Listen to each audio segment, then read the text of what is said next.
Selamat pagi Bapak Ibu dan saudara-saudaraku. Apa kabar pagi ini? Semoga kita semua sudah bangun dengan sehat. Puji Tuhan, kita sudah membuka mata kita untuk menyaksikan hari ini dalam kasih karunia Tuhan. Senang sekali saya menjumpai Bapak Ibu dan saudara sekalian. Kita masih di acara Renungan Pagi edisi 21 Februari 2023. Pagi ini bacaan kita dari 1 Raja-Raja pasal 8 ayat 54 sampai 61 demikian. Ketika Salomo selesai memanjatkan segala doa dan permohonan itu kepada Tuhan, bangkitlah ia dari depan mesbah Tuhan setelah berlutut dengan menadahkan tangannya ke langit. Maka berdirilah ia dan memberkati segenap jemaah Israel dengan suara nyaring katanya, "Terpujilah Tuhan yang memberikan tempat perhentian kepada umatnya Israel, tepat seperti yang difirmankannya. Dari segala yang baik yang telah dijanjikannya dengan perantaraan Musa, hambanya, tidak ada satupun yang tidak dipenuhi. Kiranya Tuhan Allah kita menyertai kita, sebagaimana Ia telah menyertai nenek moyang kita. Janganlah Ia meninggalkan kita dan janganlah Ia membuang kita. Tetapi hendaklah dicondongkannya hati kita kepadanya untuk hidup menurut segala jalan yang ditunjukkannya, dan untuk tetap mengikuti segala perintahnya dan ketetapannya dan peraturannya yang telah diperintahkannya kepada nenek moyang kita. Hendaklah perkataan yang telah kupohonkan tadi di hadapan Tuhan dekat pada Tuhan Allah kita siang dan malam, supaya Ia memberikan keadilan kepada hambanya dan kepada umatnya Israel menurut yang perlu pada setiap hari, supaya segala bangsa di bumi tahu bahwa Tuhanlah Allah dan tidak ada yang lain. Dan hendaklah kamu berpaut kepada Tuhan Allah kita dengan sepenuh hatimu dan dengan menurut segala ketetapannya dan dengan tepat mengikuti segala perintahnya seperti pada hari ini." Berkat dan penyerahan diri. Saudara-saudaraku, bagian ini menutup prosesi penabisan bait suci. Salomo berlutut dan memohon belas kasihan Tuhan. Dan setelah itu dia memberkati umat Israel. Salomo memuji Tuhan karena tidak ada satupun janji Tuhan kepada Musa yang tidak ditepati. Sekarang Israel telah memiliki tempat sendiri, kedamaian, kemenangan atas musuh-musuhnya, dan telah memiliki bait Allah. Ini semua adalah penggenapan janji-janji yang Tuhan sudah janjikan kepada Musa. Tuhan menjanjikan kepada Musa bahwa Dia akan membebaskan Israel keluar dari Mesir dan memberikan tanah yang berlimpah-limpah susu dan madunya. Janji ini memerlukan waktu lebih dari 400 tahun untuk digenapi, yaitu ketika Daud menjadi raja dan menghancurkan musuh-musuh Israel, terutama Filistin. Dari zaman Daudlah Israel benar-benar mewarisi negeri itu tanpa ada ancaman apapun dari penduduk asli Kanaan. Bahkan hingga Israel pecah dan terbuang, Israel tidak lagi ditaklukkan oleh orang-orang Kanaan. Kemudian Tuhan juga berjanji akan menunjuk tempat untuk Israel boleh beribadah. Dan itu pun digenapi pada zaman Salomo, lebih dari 400 tahun sejak mereka keluar dari tanah Mesir. Tidak ada janji Tuhan yang tidak digenapi. Janji kemenangan perang, janji kedamaian, janji adanya bait suci, semua tergenapi. Inilah alasan Salomo mengucapkan syukurnya, walaupun memerlukan proses yang sangat berat dalam sejarah Israel. Pada akhirnya Tuhan benar-benar memberikan kedamaian dan tempat ibadah kepada mereka di tanah yang dipilih oleh Tuhan. Saudara-saudaraku, Israel memasuki periode puncak dari penyertaan Tuhan. Setelah bait suci berdiri, nama Salomo makin masyhur di antara bangsa-bangsa lain. Tetapi doa-doa dan permohonan berkat dari Salomo mengandung pengajaran yang sangat baik untuk kita terapkan dalam kehidupan kita sehari-hari, termasuk pada zaman ini. Salomo memohon dengan gentar supaya Tuhan tidak membuang dia dan bangsa Israel. Salomo tidak merasa dia adalah seorang raksasa spiritual yang tidak mungkin jatuh. Dia tahu baik dirinya sendiri maupun bangsanya yang sangat jauh dari hati yang condong kepada Tuhan. Itulah sebabnya dia memohon belas kasihan Tuhan untuk memelihara dia dan Israel. Saudara-saudaraku, mari kita mengingat hal itu juga. Tidak satu pun di antara kita yang kuat, yang sangat suci, dan tak memiliki potensi untuk jatuh. Jika hidup kita penuh kesulitan, mungkin kita akan berdosa terus-menerus berkeluh kesah kepada Tuhan.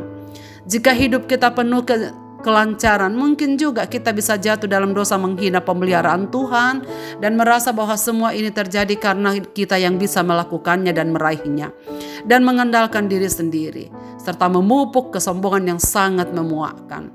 Jika hidup kita penuh bahaya, mungkin kita akan melupakan Tuhan, mengambil perlindungan pada cara-cara manusia, mengandalkan orang dan hidup dalam ketakutan akan manusia. Jika hidup kita aman, mungkin kita akan melupakan Tuhan dan menjalani semua situasi aman seolah-olah kita memang layak mendapatkan hidup seperti ini.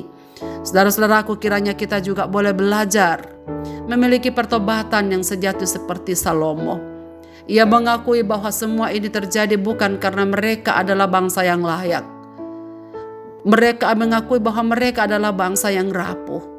Bukan hanya mengakui dosa dan meninggalkan dosa, tetapi beriman kepada Kristus sebagai penebus yang mati menggantikan kita di atas kayu salib.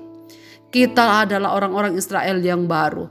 Sebenarnya segala sesuatu yang kita peroleh dan nikmati sekarang kini hanyalah karena anugerah Kristus, bukan karena kita layak yang menerimanya. Itulah sebabnya Salomo berdoa supaya Tuhan memelihara iman orang Israel dan selalu mencondongkan hati mereka kepada pelaksanaan Taurat Tuhan dan ketaatan padanya. Dan meminta supaya Tuhan memberi kekuatan supaya mereka terus berusaha berjuang untuk tetap hidup seturut dengan kehendak Tuhan. Saudara-saudaraku, jika kita hidup di hari ini dalam keadaan baik, semua karena Tuhan yang menepati janji pemeliharaannya dalam hidup kita. Bukan karena kita cukup rohani, bukan karena kita baik dan telah melakukan banyak hal. Bukan itu alasannya, tapi alasannya karena kemurahan Tuhan besar atas setiap kita. Pada minggu-minggu ini kita sudah memasuki minggu sengsara yang pertama. Kita peringati menurut kalender gerejawi. Karena sepanjang 7 minggu sengsara ke depan yang kita akan peringati, biarlah hati kita datang kepada Tuhan, saudaraku, dengan takut dan gentar. Sekali lagi bersyukur kepada Tuhan. Sekali lagi membawa diri kita kepada Tuhan. Sekali lagi mengoreksi hati kita. Apakah kita telah sungguh-sungguh condong kepada Tuhan dengan sepenuh hati? Dan kiranya Tuhan menolong kita supaya melihat diri kita yang jauh ke dalam. Adakah dosa yang harus segera kita selesaikan? Adakah sakit hati yang mesti kita buang? Adakah kecewaan yang mesti kita bawa kepada salib Kristus supaya kita dipulihkan olehnya dan tidak ada penghalang untuk kita menerima berkat-berkat daripadanya? Marilah kita berdoa. Bapa di sorga, kami bersyukur pagi hari ini kami boleh menerima firman-Mu. Terima kasih banyak kami dapat merenungkannya bagaimana Salomo begitu bersuka cita di dalam berkat yang Tuhan berikan. Terima kasih banyak karena Tuhan juga membuka mata kami hari ini bahwa sesungguhnya kami juga tidak layak untuk menerima segala kehidupan yang baik sampai hari ini hanya karena kemurahan Tuhan saja. Dan kiranya Tuhan memberikan kami hati untuk terus berjuang, condong kepada Tuhan, taat kepada Tuhan, mengikuti apa yang Tuhan inginkan. Tolonglah kami supaya kami betul-betul jujur mengoreksi diri kami. Jika Tuhan mendapati ada sesuatu yang perlu kami segera ubah, Tuhan tolonglah kami. Biarlah kami belajar peka kepada suara Roh Kudus, supaya dalam memperingati minggu-minggu sengsara yang akan kami rayakan di tahun ini, membawa kami untuk makin dekat dengan Tuhan. Kiranya Tuhan mengampuni segala dosa dan salah kami, supaya kami menemukan hal-hal baik dari Tuhan, bersuka cita di dalam roh kami di hadapan-Mu, bergembira ria karena kami anak-anak-Mu yang mengasihi Engkau. Dan kami percaya Tuhan tidak akan pernah meninggalkan kami. Berkat-Mu yang telah Engkau berikan kepada orang Israel melalui Raja Salomo adalah juga berkat yang Tuhan berikan kepada kami melalui Yesus Kristus, Tuhan dan Juru Selamat yang telah mati bagi dosa-dosa kami. Terima kasih ya Bapa, hamba-Mu berdoa untuk segenap pendengar dengan pagi ini dimanapun mereka berada, dalam segala situasi hidup mereka. Tolonglah mereka Bapa, nyatakan diri-Mu kepada mereka hari ini. Pimpinlah hidup mereka supaya semakin indah di mata Tuhan dan semakin layak untuk disebut sebagai anak-anak-Mu. Ke dalam tangan kasih-Mu Bapa, kami serahkan hidup kami. Dalam Kristus Tuhan kami berdoa. Amin.